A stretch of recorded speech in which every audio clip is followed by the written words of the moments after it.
Senhores ministros, antes de começarmos os processos, eu quero apenas fazer a retificação de uma proclamação de ontem, relativa ao agravo regimental no inquérito 2245 da relatoria do ministro Joaquim Barbosa. Ontem a decisão ficou assim posta. Por proposta do relator, o tribunal, à unanimidade, determinou a baixa e diligência pelo menos deveria ser em diligência, para que o Banco Central do Brasil informe se há decreto autorizador de funcionamento do agravante, ausente, etc. Eu agora retifico para a seguinte proclamação. Por proposta do relator, o tribunal, à unanimidade, converteu o julgamento em diligência para solicitar informações, mero ofício, ao Banco Central do Brasil se há decreto autorizador de funcionamento do agravante. Porque, senão, a Secretaria tinha dificuldade, imaginou que devia-se baixar os autos em diligência, o que não é o caso. Feita, portanto, a retificação. Então,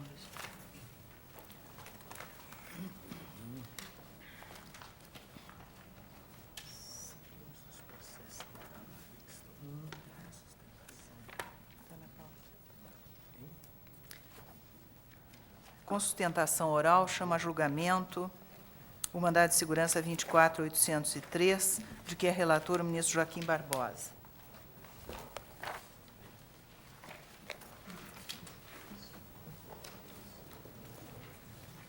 Esse de cima é só o resumo da frase, e esse é o voto do relator da parte.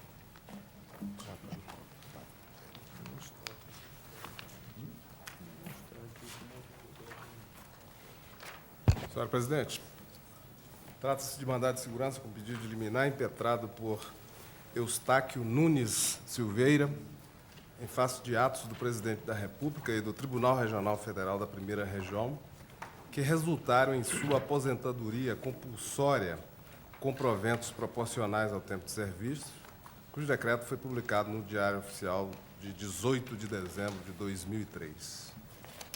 Inicialmente, vale ressaltar os fatos que informam essa impetração. Para tanto, vale-me da exposição do eminente Procurador-Geral da República. Aspas. Em virtude de notícia veiculada em rede televisiva em meados de dezembro de 2002, foi constituída comissão de sindicância para apurar denúncia de participação do impetrante e de sua consorte Vera Carla Nelson Cruz Silveira, magistrada da Justiça Federal do Distrito Federal, em suposto esquema de venda de habeas corpus a pacientes condenados por crimes relacionados ao tráfico internacional de entorpecentes. A aludida comissão, formada pelos desembargadores federais Plauto Ribeiro, presidente, Olinto Menezes e Hilton Queiroz, apresentou o relatório de folhas tais e voto na sessão da Corte Especial Administrativa daquele sodalício, ocorrida em 20 de 2 de 2003. A conclusão da comissão foi no sentido de arquivar a sindicância no tocante ao desembargador federal Tourinho Neto e de instaurar processo administrativo disciplinar em face do impetrante e da juíza Vera Carla Nelson Cruz Silveira, determinando o afastamento de ambos de suas funções, sem prejuízo de sua remuneração. Em face de tal decisão, em 28 de fevereiro de 2003, os magistrados afastados impetraram o mandado de segurança perante o Tribunal Regional Federal da Primeira Região e, após as inevitáveis redistribuições, remetido ao desembargador federal Luiz Gonzaga Barbosa Moreira, que indeferiu a liminar. Em 30 de 10 de 2003, houve pedido de desistência de tal mandado de segurança, homologado pela Corte Especial daquele tribunal. O processo administrativo número 6.619 de 2002, por seu turno, foi relatado e votado na sessão de 12 de dezembro de 2003. O relatório do desembargador federal Girair Arameguerian encontra-se as folhas tais dos autos. Os votos do relator e dos demais desembargadores componentes da Corte Especial, igualmente. Conforme se verifica da certidão de julgamento, decidiu a Corte Especial, à unanimidade de votos, aplicar a pena de aposentadoria compulsória com vencimentos proporcionais ao tempo de serviço, ao impetrante e à sua cônjuge. A decisão foi enviada ao presidente da República, que expediu o decreto publicado no Diário Oficial da União de 18 de dezembro de 2003, aposentando compulsoriamente o impetrante. O impetrante baseia sua argumentação em 4 pontos distintos, quais sejam: primeiro, nulidade do processo administrativo disciplinar. Segundo, ilicitude da prova que serviu de fundamento para a sua condenação. Terceiro, atipicidade de sua conduta.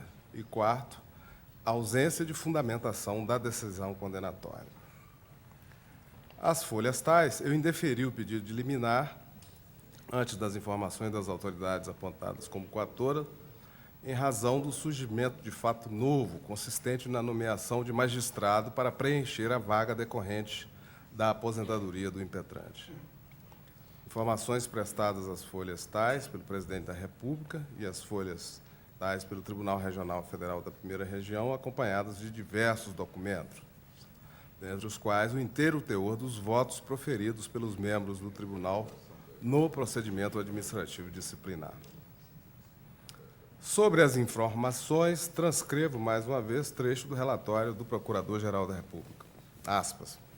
O presidente da República apresentou as informações. Nelas, sustentou o seguinte: primeiro, que a sindicância que precede o processo administrativo disciplinar seria procedimento informativo que visa ao pré-esclarecimento da autoridade julgadora, evitando-se a instauração de tais processos quando manifestamente improcedentes as denúncias e, por essa razão, as defesas nessa fase antecedente são consideradas desnecessárias. Segundo, que não poderia haver defesa sem a formulação anterior de acusação objetiva, que somente teria ocorrido quando foi instaurado o processo administrativo disciplinar. Terceiro, que o impetrante teria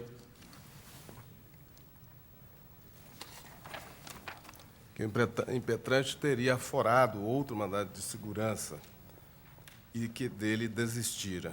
Quarto, que teria sido o impetrante a requerer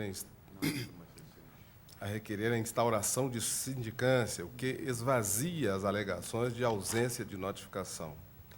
Que a ilicitude da prova envolveria matéria cuja análise é vedada no mandado de segurança e, mesmo que assim não fosse, não haveria inconveniente em utilizar as provas resultantes de quebra de sigilo telefônico, uma vez que os crimes supostamente cometidos por agentes públicos implicam ilícitos não apenas na esfera penal, mas também no âmbito administrativo.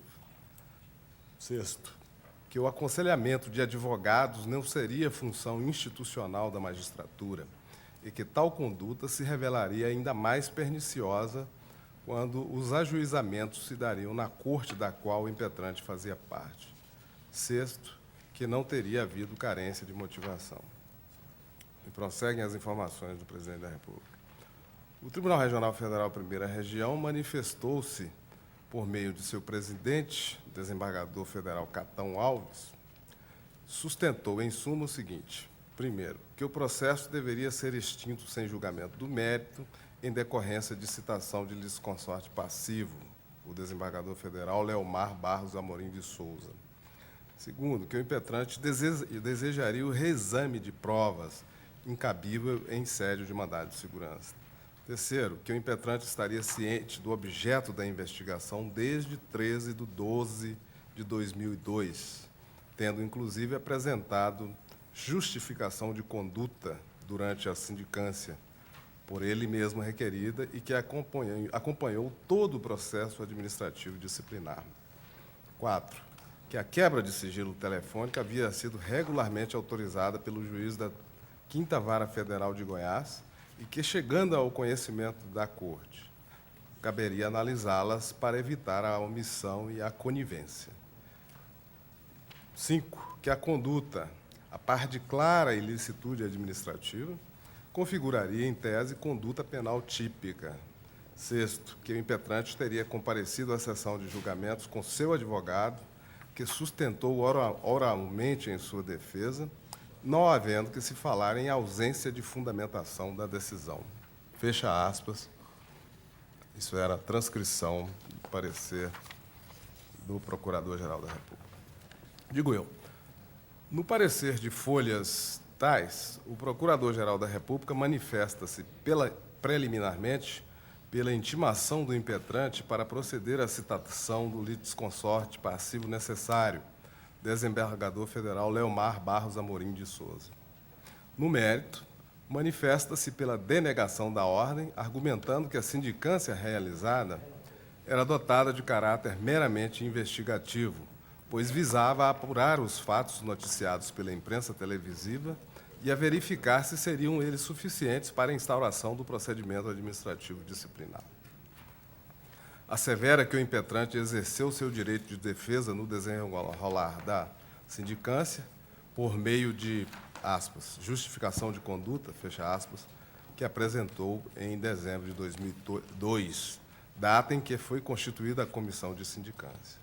Além disso, relata que o impetrante também compareceu à sessão de instauração da sindicância, como a sessão que determinou a conversão desta em processo administrativo disciplinar e ainda a última, que lhe impôs a pena de aposentadoria compulsória, tendo-lhe sido permitido manifestar-se, inclusive com o auxílio de seu advogado e em todas as sessões.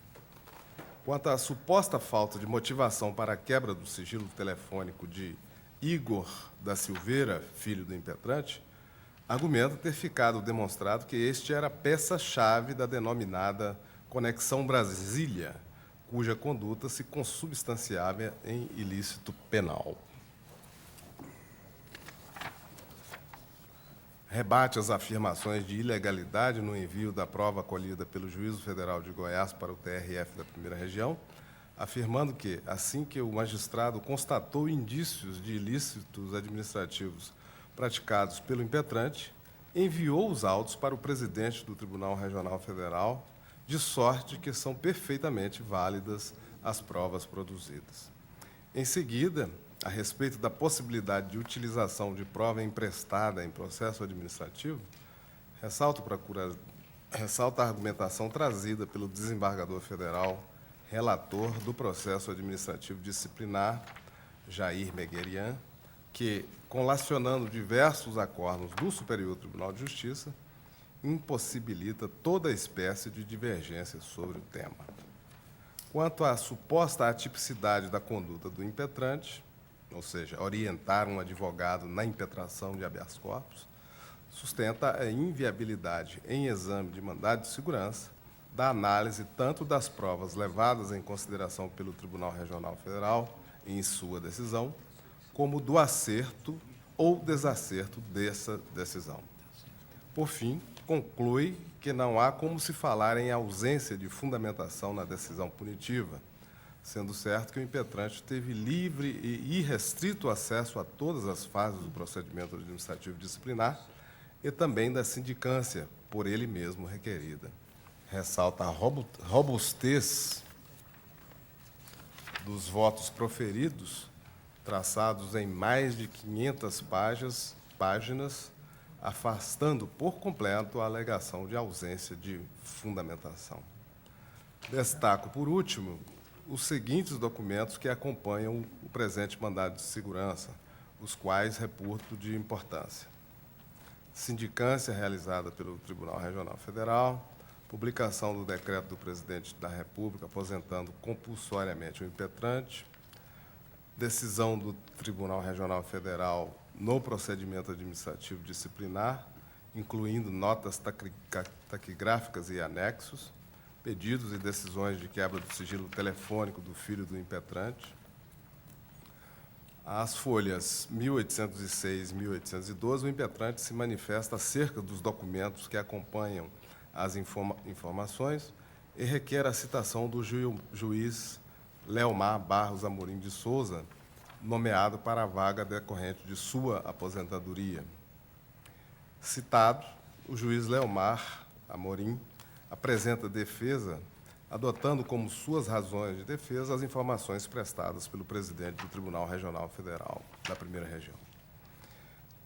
As folhas tais, o impetrante peticiona requerendo a concessão de medida liminar para suspender o processo de promoção para preenchimento de nova vaga surgida no Tribunal Regional Federal em decorrência da aposentadoria voluntária do juiz Plauto Ribeiro.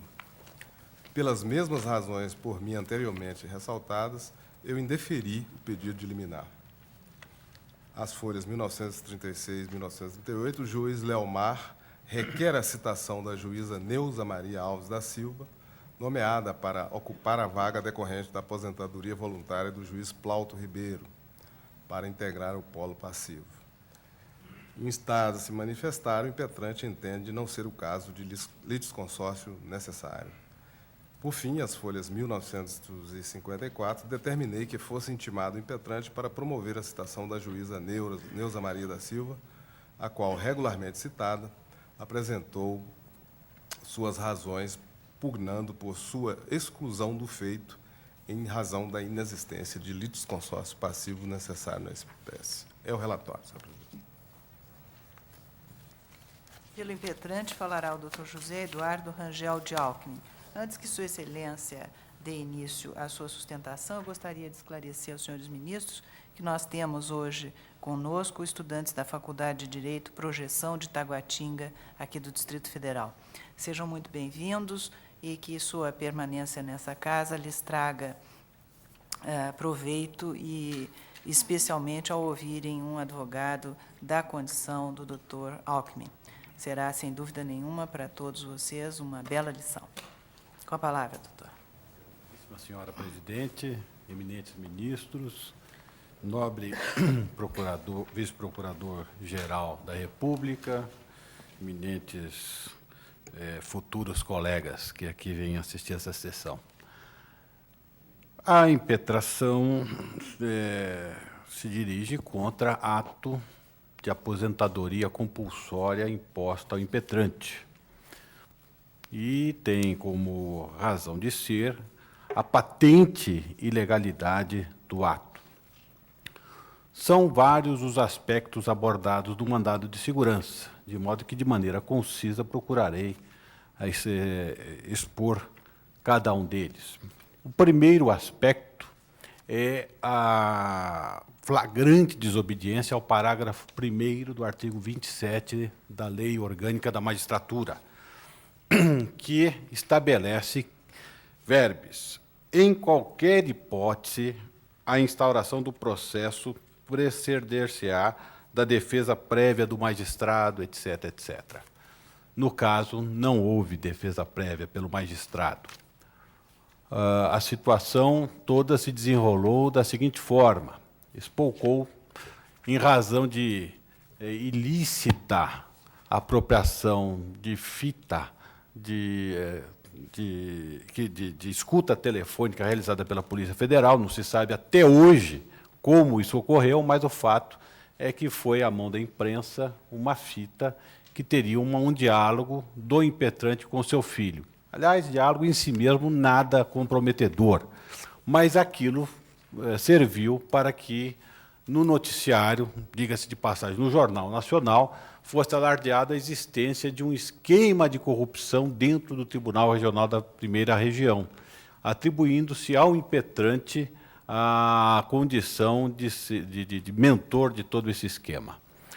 Ele próprio, o impetrante, dirigiu aos seus pares uma chamada justificação de conduta, em que procurou demonstrar que ele jamais participara do julgamento de habeas corpus envolvendo pessoas mencionadas como beneficiárias.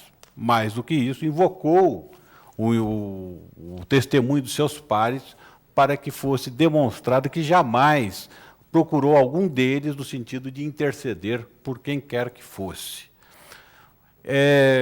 Em seguida, em função ainda do noticiário, numa nova missiva em caráter particular, para responder àquelas acusações que a imprensa fazia, todas elas relacionadas com pretensa corrupção, fez de novo menção às circunstâncias que entendia relevantes para a informação dos colegas. Foi convocada uma sessão administrativa para que o tribunal tomasse conhecimento das conclusões da investigação. E nessa reunião, nessa sessão, o tribunal sem nenhum outro tipo de providência, de imediato instaurou o processo administrativo disciplinar.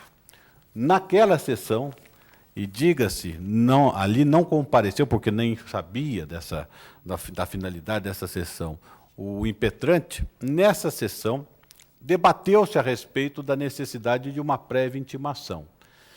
E, por maioria de votos, essa exigência legal foi afastada com o argumento de que, bem, se houve já manifestação, aquelas missivas em caráter particular do impetrante, dando as suas razões, então já não seria mais necessário abrir-se novo prazo para tal finalidade. Mais do que isso, o eminente relator, Plauto Ribeiro, chegou a sustentar que a garantia do parágrafo 1º do artigo 27 destina-se não ao juiz, mas sim à administração, como uma forma de obstar que processos administrativos disciplinares desnecessários sejam instaurados sem necessidade.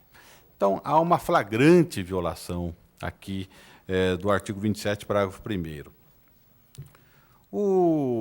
Argumentou-se no julgamento do processo disciplinar, e agora já julgamento de mérito, que na fase de sindicância, segundo jurisprudência conhecida, não há ocasião para o investigado se manifestar,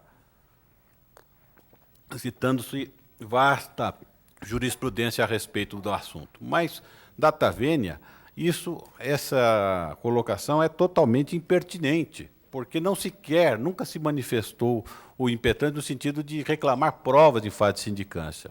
O que se reclama é a desobediência ao devido processo legal. Nem há de se cogitar da falta de prejuízo a essa altura, porque depois disso houve ampla instrução e julgamento do processo. Se lembrar aqui precedente dessa casa, relator o eminente ministro Pertence, em que se proclamou que não cabe reclamar, a título de demonstração de prejuízo, a prova impossível de que, se utilizada a oportunidade legal para a defesa preliminar, a denúncia não teria sido recebida. É o HC 84835, julgado em 26/8/2005. Então, houve flagrante violação ao parágrafo 1º do artigo 27. O segundo ponto diz com a utilização de prova ilícita, aliás, exclusiva e única prova para o ato de aposentadoria do ora requerente. Havia em curso uma investigação sobre tráfico de entorpecente na seção judiciária de Goiás.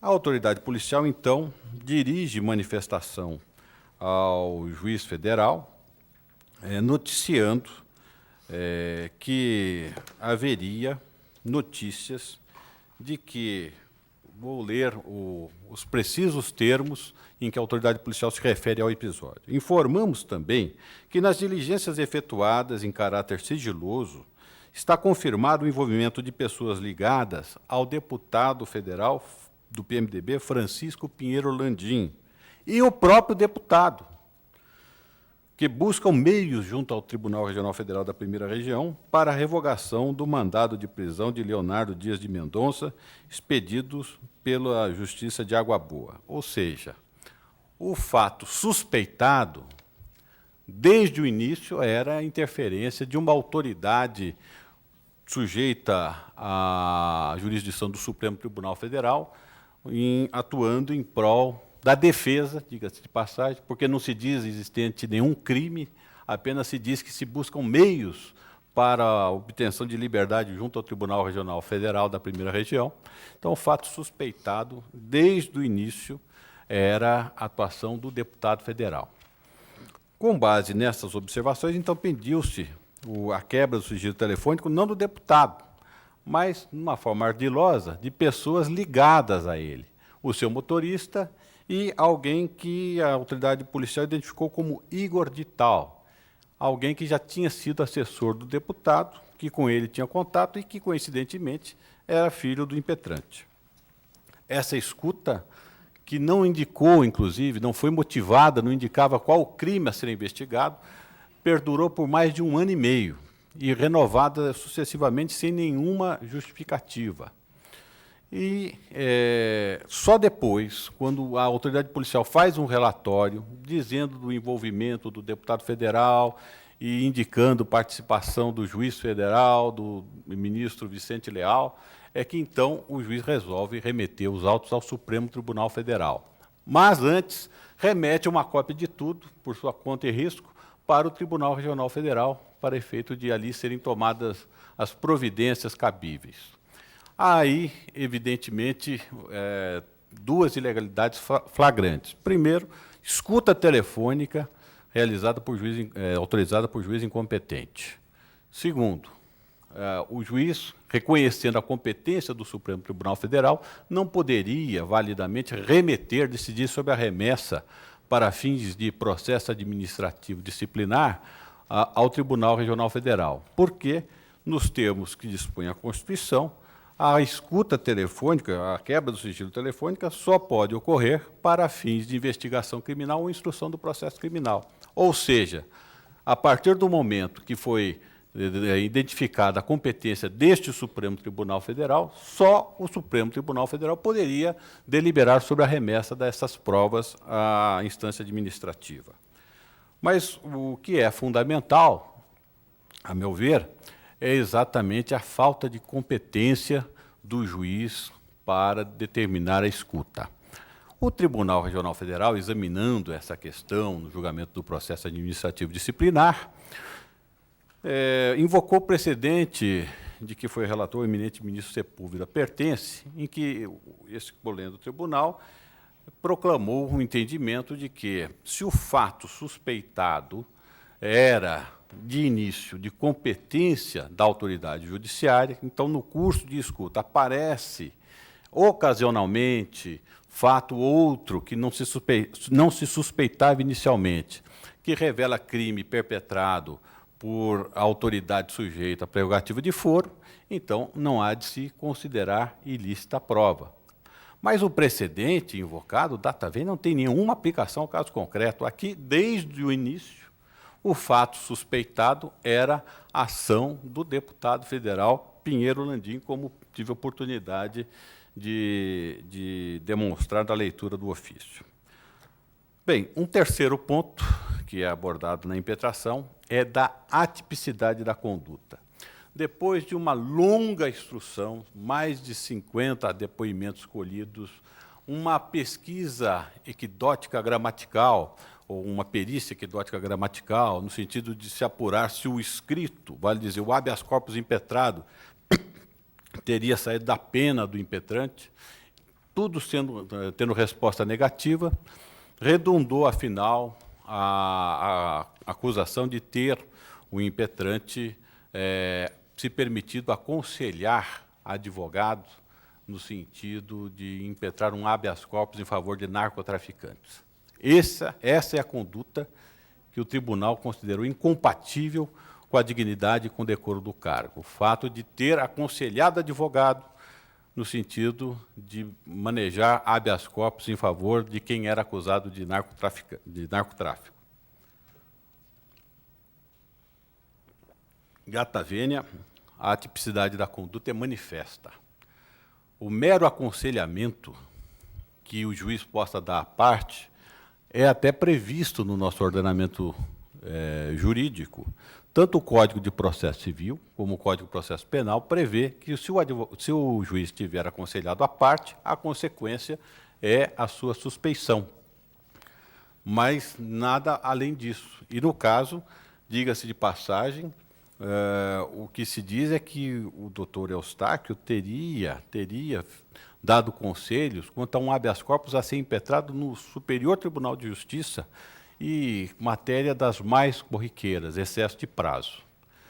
De modo que é significativa, aliás, sobre esse episódio, o que disse o eminente juiz Plauto Ribeiro ao receber, ao votar pela instauração do processo administrativo, dizendo o seguinte, que é humano e comum juízes aconselharem pessoas de família, amigos, isso não teria em si mesmo nenhuma carga que atraísse a condenação.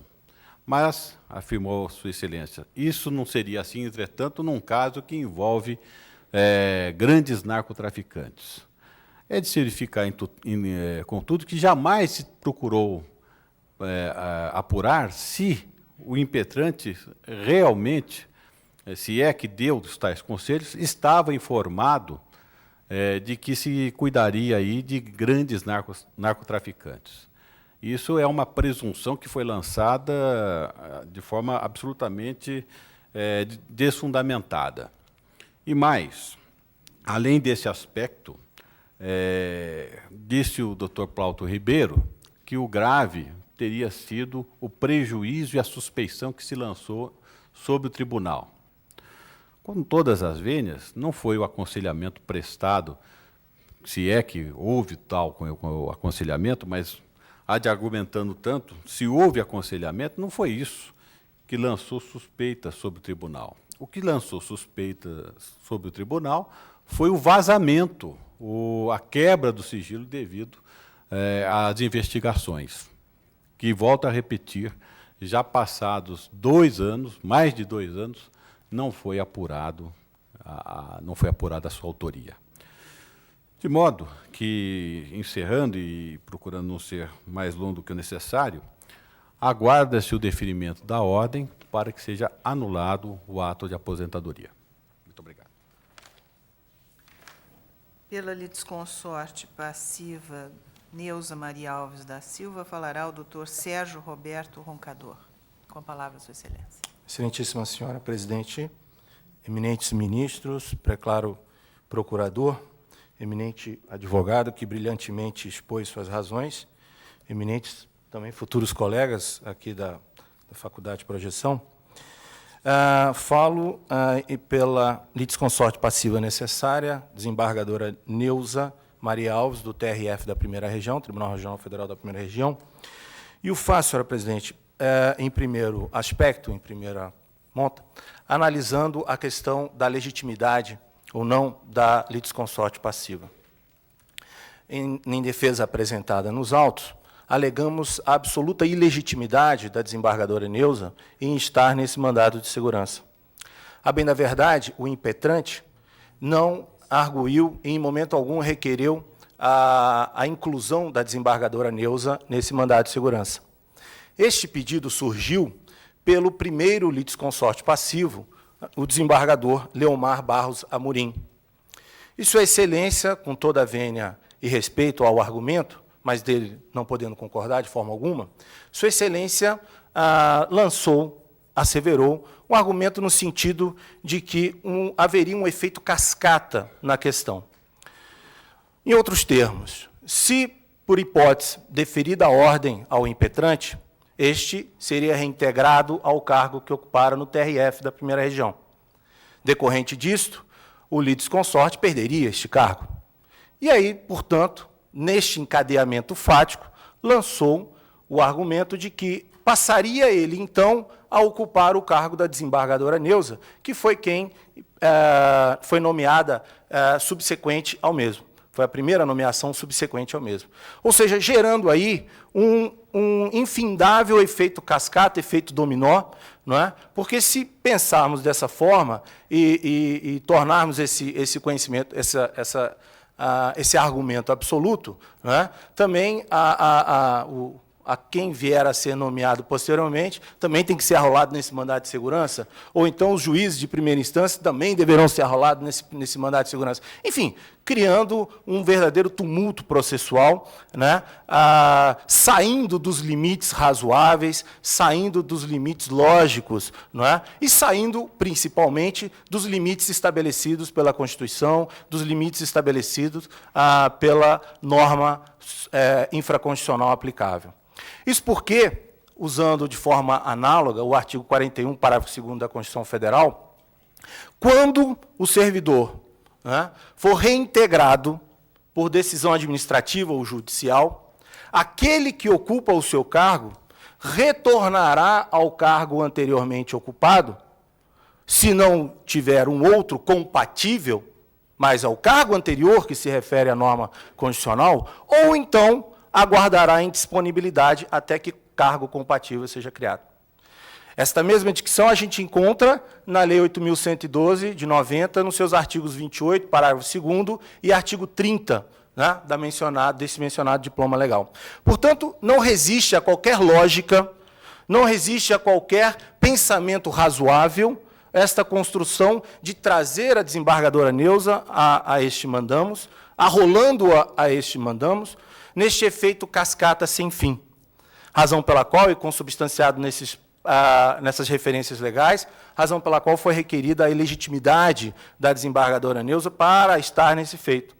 Porque a desembargadora Neuza ascendeu ao cargo, vindo da Justiça Federal de Salvador, da Bahia, por merecimento, e ocupando a vaga da aposentadoria voluntária do desembargador Plauto Ribeiro. Ao passo que o primeiro litisconsorte passivo ascendeu por antiguidade, ocupando a vaga do desembargador Eustáquio, ora impetrante. Portanto, não há nenhum liame, não há nenhuma ligação entre esses dois fatos. Não há nenhuma forma de vincular a desembargadora Neuza a este mandamos em debate, razão pela qual foi requerida a sua legitimidade. Mas se não bastasse isso, se isso não fosse argumento suficiente, concordando com os argumentos tecidos pela Procuradoria e pela autoridade coatora, este mandado de segurança não resiste a uma análise mais sólida. Por quê? Porque, em verdade, ele procura reaver a discussão probatória havida durante o processo disciplinar no Tribunal Regional Federal da Primeira Região. O que, de forma certa, procurou este mandado de segurança, de forma objetiva, procurou esse mandado de segurança, apesar de toda a capacidade do seu advogado, que brilhantemente conduziu esse mandado de segurança, mas, em verdade, ele discute provas. Em verdade, ele discute valoração das provas que foram colhidas em longo processo instrutório na fase administrativa. Aliás, conforme o próprio impetrante descreve as folhas 6 do seu mandado de segurança, mais de 80 depoimentos, perícias realizadas, tudo isso acompanhado pelo impetrante e seu patrono. Portanto, ou seja, o que ele pretende, na verdade, neste mandado de segurança, é reaver toda esta prova. O que ele pretende, na verdade, nesse mandado de segurança, é rediscutir toda esta prova. O que, sabidamente, é defeso em sede de mandado de segurança. Razão pela qual este mandamos também não resiste. É a via inadequada à pretensão do impetrante, que é, repita-se, rediscutir a prova colhida e legalmente colhida ao longo do processo administrativo disciplinar, que resultou em mais de 70 volumes, mais de 14 mil páginas, um longo trabalho de instrução probatória que resultou na aposentadoria compulsória do impetrante. Não foi uma única prova, não foi a único programa televisivo. Foram mais de 14 mil páginas, perícias realizadas, tudo isso acompanhado pelo impetrante e seu patrono. E por isso, inclusive, já avançando um pouco mais na questão meritória, e por isso, inclusive, não se pode arguir que houve ilegalidade de um ato. Não se pode arguir que houve qualquer falha no procedimento administrativo. Por quê? Porque desde o início, desde a sindicância, que, aliás, sindicância essa requerida pelo próprio impetrante. Ora, se o impetrante requereu a sindicância, e isso é confesso pelo mesmo, como ele pode dizer que desconhecia essa sindicância, se foi ele que requereu? Então, ele não pode alegar isto. E como dizer, se ele não se defendeu de forma prévia, se, ao longo desta sindicância, em 13 de dezembro de 2002, em 21 de janeiro de 2003, em 10 de fevereiro de 2003, peticionou, argumentou, apontou as suas razões. Como arguir que foi negado a ele a ampla defesa e o contraditório? Não pode, simplesmente não pode arguir isso. E ao longo de todo o processo administrativo, repito, 70 volumes de processo, mais de 14 mil páginas, mais de 80 depoimentos colhidos, perícias realizadas, o impetrante teve acesso a tudo isso, acompanhou com o seu patrono à época, inclusive com sustentação oral, e, para o seu infortúnio, teve indeferido o seu pleito, indeferido o seu argumento, e o tribunal, por bem, à unanimidade, determinar a aposentadoria compulsória do impetrante. A tipicidade de conduta? É claro que não. Toda esta prova colhida aponta a própria informação do Tribunal Regional Federal da Primeira Região, resultou não numa atipicidade, mas que o desembargador aposentado, doutor Eustáquio, não só dizia a um pobre cidadão o que fazer, o que não fazer, entrar com uma separação consensual, né? Entrar com um recurso aqui e ali. Está se falando de narcotraficantes. Está se falando de tráfico internacional de drogas. Está se falando de pessoas que estavam assistidas por advogado. É comum, sim, e isso é uma atitude humana e correta do Poder Judiciário, principalmente aqueles desassistidos, indicar qual o caminho, indicar que procure uma ordem dos advogados, indicar que procure uma defensoria pública, mas a narcotraficantes, acompanhados de advogados, indicar o que fazer e o que não fazer, excede, sim, a conduta moral que deve ter e deve prezar o magistrado. Portanto, com essas razões, e também para não delongar mais, e daquilo que já consta os autos, requer inicialmente pela ilegitimidade, se assim não for, pela denegação da ordem. Muito obrigado, senhora presidente. Retorna a palavra ao eminente relator. Senhora presidente, conforme ressaltei no relatório, alega o impetrante que o processo administrativo disciplinar que resultou na sua aposentadoria compulsória ofendeu o devido processo legal, sendo nulo por violação do princípio da ampla defesa. Alega ainda que a prova utilizada no procedimento é ilícita, que sua conduta foi atípica e que não houve fundamentação na decisão que aplicou a pena de aposentadoria compulsória. Não obstante a clareza dos argumentos apresentados pelo impetrante, uma simples leitura das principais peças do processo, em especial do relatório da Comissão de Sindicância e do relatório e voto do relator do processo administrativo disciplinar, elide toda e qualquer suposta dúvida a respeito da legalidade do procedimento. De fato, o trabalho realizado pelo Tribunal Regional Federal da Primeira Região respeitou em todos os aspectos os princípios do devido processo legal e da ampla defesa, assim como a decisão pela aplicação da penalidade, adotado, ressalto, como, aliás, ressaltado da tribuna, à unanimidade, está profunda e detalhadamente fundamentada. Feitas essas breves considerações, eu analiso uma a uma as nulidades arguídas pelo impetrante. Começo pela suposta nulidade do processo disciplinar. Afirma o impetrante que o processo disciplinar instaurado em seu detrimento é nulo em razão de ele não ter sido previamente e formalmente notificado do teor da acusação que lhe estava sendo imputada, em razão também da ausência de defesa prévia e da falta de sua intimação para a sessão de julgamento, o que violaria os princípios do devido processo legal e da ampla defesa, bem como disposto no artigo 27, parágrafo 1º da Lei Orgânica da Magistratura, que exige a apresentação de defesa prévia, em qualquer hipótese, para a instauração de processos contra magistrados. Ressalta ainda que não foi intimado para a sessão que decidiu pela instauração do processo disciplinar, nem para aquela que decidiu por sua aposentadoria. Tem o seguinte teor, o artigo 27, parágrafo 1º da LOMAN. Artigo 27.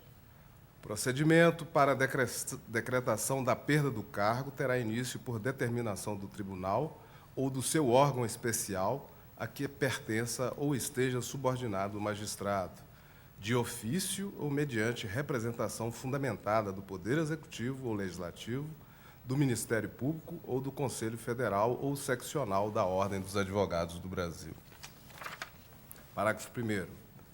em qualquer hipótese, a instauração do processo preceder-se-á da defesa prévia do magistrado, no prazo de 15 dias, contado da entrega da cópia do teor da acusação e das provas existentes, que ele remeterá ao presidente do tribunal, mediante ofício, nas 48 horas imediatamente seguintes à apresentação da acusação. Fecha aspas. Afirma o impetrante que não lhe foi aberto o prazo para a defesa prévia a que se refere esse dispositivo. Senhora Presidente, a decretação da perda do cargo do magistrado, segundo a LOMAN, somente se dará após procedimento administrativo em que seja assegurada a ampla defesa. Daí esse dispositivo legal, que possui o claro intuito de preservar tal garantia por meio da notificação ao magistrado do teor das acusações a ele imputadas, com o fim de evitar que ele seja abrupta e inesperadamente alvo de processo administrativo disciplinar. No presente caso, é preciso ressaltar dois aspectos fundamentais. Em primeiro lugar, precedeu o processo administrativo disciplinar uma sindicância para apurar denúncias veiculadas em rede nacional de televisão a respeito de suposto esquema de corrupção no Tribunal Regional Federal da Primeira Região. A sindicância, como é de todos sabido, tem caráter apuratório preliminar, sem cunho punitivo. Ao cabo desse procedimento prévio, inquisitorial e não sancionador, a administração somente pode, em primeiro lugar, arquivar o procedimento ante a constatação da impropriedade das acusações, por exemplo, ou, em segundo lugar, instaurar o processo administrativo a fim de que seja garantida ao magistrado a possibilidade ampla e restrita de se defender, antes de lhe ser imposta qualquer penalidade. No presente caso, eu entendo que a comissão de sindicância foi bastante clara no sentido de preservar o caráter preliminar da sindicância, de modo que, ao final do procedimento, se decidiu pela instauração do processo administrativo disciplinar contra o impetrante. A esse propósito, eu ressalto o entendimento do Supremo Tribunal Federal no sentido de que, quando o processo administrativo disciplinar é precedido de sindicância, esta é procedimento preparatório daquele, e é no processo administrativo que deve ser garantida a observância do princípio da ampla defesa. Cito, nesse sentido, o recurso em mandado de segurança número 22.789 e o mandado de segurança 23.796, ambos da relatoria do ministro Moreira Alves. Confira-se o texto, a ementa desse acordo. Servidor público, aplicação da pena de advertência sem instauração de sindicância, na qual se daria o exercício da ampla defesa. Do sistema da Lei 8.112, resulta que, sendo a apuração de irregularidade no serviço público feita mediante sindicância ou procedimento administrativo, assegurada ao acusado ampla defesa, um desses dois procedimentos terá de ser adotado para essa apuração, o que implica dizer que o processo administrativo não pressupõe necessariamente a existência de uma sindicância. Mas, se o instaurado for a insindicância, é preciso distinguir se dela resultar a instauração do processo administrativo disciplinar, é ela mero procedimento preparatório deste. E neste é que será imprescindível se dê a ampla defesa do servidor. Se, porém, da sindicância decorrer a possibilidade de aplicação de penalidade de advertência ou de suspensão até 30 dias, essa aplicação só poderá ser feita se for assegurado ao servidor, neste procedimento, sua ampla defesa. Fecha aspas. Ou melhor, prossegue ainda o precedente. No caso, não se instaurou nem sindicância, nem processo administrativo, e sem se dar, por isso mesmo, qualquer oportunidade de defesa aos impetrantes, foi-lhes aplicada a pena de advertência por decisão que foi tomada, como se vê, em processo administrativo contra terceiro, e no qual os impetrantes constituíam a comissão de inquérito. Deus é curso ordinário que se dá provimento. Fecha aspas. No caso do exame, é preciso ainda observar que a sindicância foi instaurada a partir de dois fatos. Primeiro, o recebimento pelo Tribunal Regional de documentos contendo degravações de escutas telefônicas envolvendo o impetrante, seu filho e sua esposa. Documentos estes que foram distribuídos mediante ofício a todos os desembargadores do tribunal, inclusive o impetrante, em momento anterior à instalação da sindicância. Logo em seguida, instaurou-se a sindicância a pedido do próprio impetrante, conforme se verifica as folhas tais, em sua chamada justificação de conduta. Ademais, na petição inicial, o próprio impetrante afirma o seguinte, aspas, aturdido e estarrecido com essa leviana acusação, imediatamente solicitou ao Tribunal Regional Federal da Primeira Região que apurasse os fatos. De tudo, resultou a constituição de uma comissão de sindicância. Fecha aspas. Ressalto, mais uma vez, o fato de que é patente ao longo de toda a sindicância que o impetrante exerceu seu direito de defesa, mesmo numa fase de investigação em que ela é absolutamente dispensável, em razão de seu caráter não punitivo. Veja-se o que consta do relatório da Comissão de Sindicância. Aspas. Na 10ª reunião, realizada no dia 7 de fevereiro de 2003, a comissão decidiu encerrar os trabalhos da instrução para proceder ao relatório da sindicância. Eis que cuida-se de procedimento de investigação preliminar destinado apenas e tão somente a promover a apuração dos fatos noticiados nos meios de comunicação que estão mencionados no processo avulso, número tal.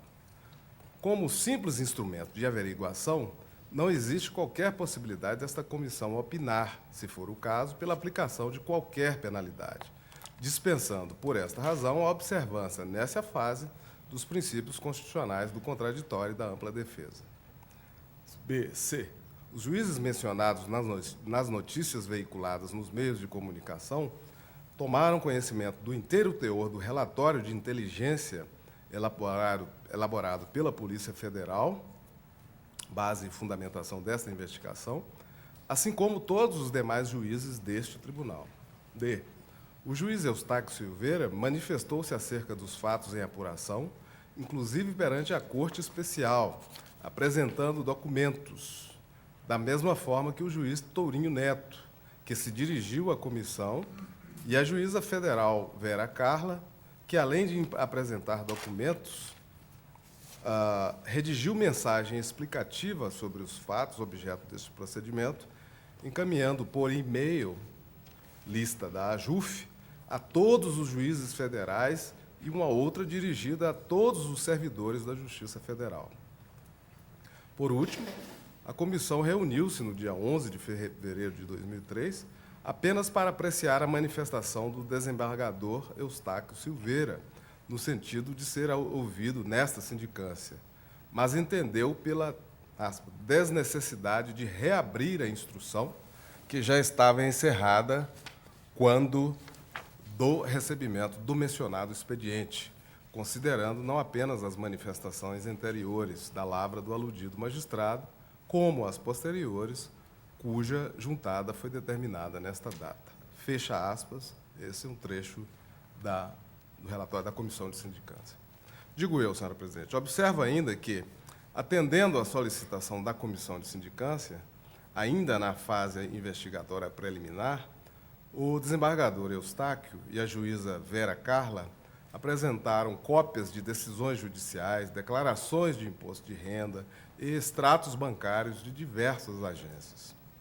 É fácil concluir, portanto, que durante os trabalhos da Comissão de Sindicância, os magistrados supostamente envolvidos no tal esquema de Brasília, apresentaram defesa oportunamente de forma a influenciar na decisão final da comissão.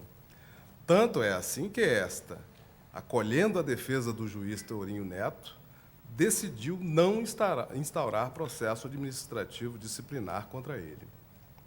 Frisa-se, por outro lado, que o relator da Comissão de Sindicância, em seu extenso voto, elencou todos os indícios que levaram à instauração do processo administrativo disciplinar contra o impetrante.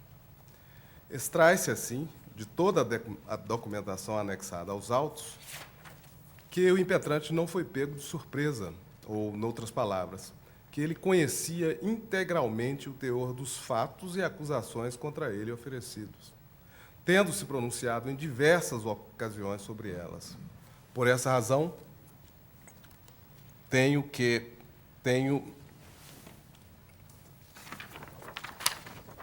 por atendido, nesse caso, a essência do que preceitua o artigo 27, parágrafo 1º da LOMAN. A pretendida anulação de todo procedimento administrativo por conta de uma suposta ausência de formalidade a ser cumprida parece-me incongruente com o sistema, seja porque a finalidade do dispositivo foi plenamente atingida, seja porque não houve qualquer prejuízo para a defesa efetuada ao longo de todo o processo administrativo.